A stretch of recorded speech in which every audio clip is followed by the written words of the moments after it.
സൗരവ് ഗാംഗുലി നമ്മുടെ ദാദ വീരേന്ദ്ര സെവാഗ് അല്ലെങ്കിൽ നമ്മുടെ വീരുവിനെ കുറിച്ച് പറഞ്ഞൊരു കാര്യം, ഒരു ഇൻ്റർവ്യൂവിൽ പറഞ്ഞൊരു കാര്യം ശ്രദ്ധിക്കാം.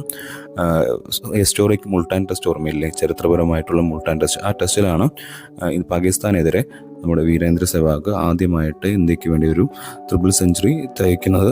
ആ മത്സരമൊക്കെ കണ്ടവർ തീർച്ചയായിട്ടും ഒന്ന് കമൻറ്റ് ചെയ്യാം. ഞാനൊക്കെ അത് വളരെ ഇൻട്രസ്റ്റിംഗ് ആയിട്ട് ലൈവ് കണ്ടൊരു കളിയായിരുന്നു.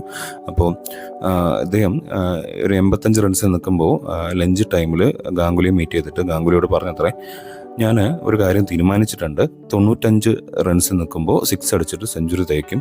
അതേപോലെ തന്നെ ഞാൻ 195 എത്തുകയാണെങ്കിൽ ഒരു 6 അടിച്ചിട്ട് ഡബിൾ സെഞ്ചുറി തയ്ക്കും. അതേപോലെ ഞാൻ എങ്ങാനും 295 റൺസ് എത്തുകയാണെങ്കിൽ അപ്പോഴും ഞാനൊരു 6 അടിച്ചിട്ട് ട്രിപ്പിൾ സെഞ്ചുറി തയ്ക്കുമെന്ന് ദാദയോട് അല്ലെങ്കിൽ നമ്മുടെ ഗാംഗുലിയോട് ഇത് പറഞ്ഞത്രേ.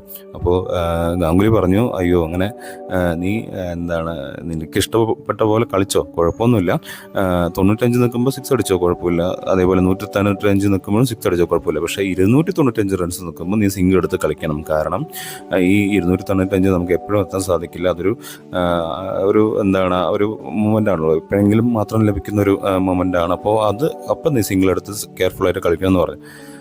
അതൊക്കെ തലയാട്ടിയിട്ട് വീര് പോയത്രേ. പക്ഷേ ഗ്രൗണ്ടിൽ അദ്ദേഹം പറഞ്ഞ പോലെ തന്നെ, സെവാഗ് പറഞ്ഞ പോലെ തന്നെ നടപ്പാക്കി. അതായത് 95 നിൽക്കുമ്പോൾ 6 അടിച്ചിട്ട് സെഞ്ചുറി തികച്ചു. അതേപോലെ തന്നെ 195 നിൽക്കുമ്പോൾ 6 അടിച്ചിട്ട് ഡബിൾ സെഞ്ചുറി തികച്ചു.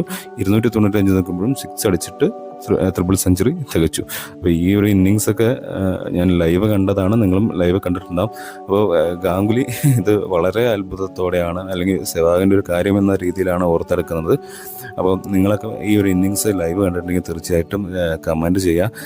ശരിക്കും ആ ഒരു കാലഘട്ടം, അല്ലെങ്കിൽ സെവാഗിൻ്റെ ഒരു ടെസ്റ്റിലൊക്കെയുള്ള അദ്ദേഹത്തിൻ്റെ ബാറ്റിംഗ്, ടെസ്റ്റിലും T20 കളിച്ച് ഒരു മുതലായിരുന്നു നമ്മുടെ വീരേന്ദ്ര സെവാഗ്. ഇതൊക്കെ ഓർമ്മയുണ്ടെങ്കിൽ തീർച്ചയായിട്ടും ഒന്ന് കമൻറ്റ് ചെയ്യുക. ഈ പോഡ്കാസ്റ്റ് ഇഷ്ടപ്പെട്ടെങ്കിൽ ഒന്ന് തീർച്ചയായിട്ടും ഒന്ന് സബ്സ്ക്രൈബ് ചെയ്യുക, ഒന്ന് ഷെയർ ചെയ്യുക. നന്ദി.